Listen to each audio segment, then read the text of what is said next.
Captain's log 1394. Today I want to talk about this symbol. I wanted to try to embody the idea that something could be both the same, equal, and different at the same time. In Western logic, the idea that two quantities can be both the same and different at the same time is wholly unacceptable.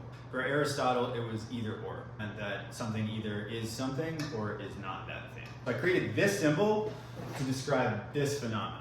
These are tangentially connected circles of doubling radii, the blossom loop. And I created this model to help me understand a new way to describe how we experience time. If we look at our experience of time as circular instead of linear, it helps us understand the way that we accumulate knowledge and experience. And one way to describe the way that we experience this, someone picks a goal, go out and they take action to achieve the goal. And about halfway, you get to a place where there's sort of the maximum level of uncomfortable, maximum distance that you are from your starting point. But as you gain competence, you go through this process of gaining competence and slowly being recognized for your success, and boom, you're done.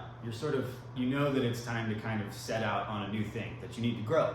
But when you do that, you're armed with all of the knowledge that you've gained over the course of this last cycle. So, in the process of deciding your new aim, you take a slight variation. As you're going out on your new adventure, your horizon is wider.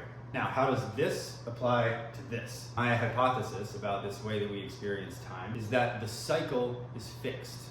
The content of the cycle is not fixed. That is to say that we follow the same pattern over and over and over, and we can't avoid it. There's no way of getting out of it. But what you can do is learn from each cycle and change your direction each time in the way that is the most beneficial to you. So my point here is that each loop of experience, going from little experience to greater experience, is following the same pattern, but with different events. So it's both the same and different.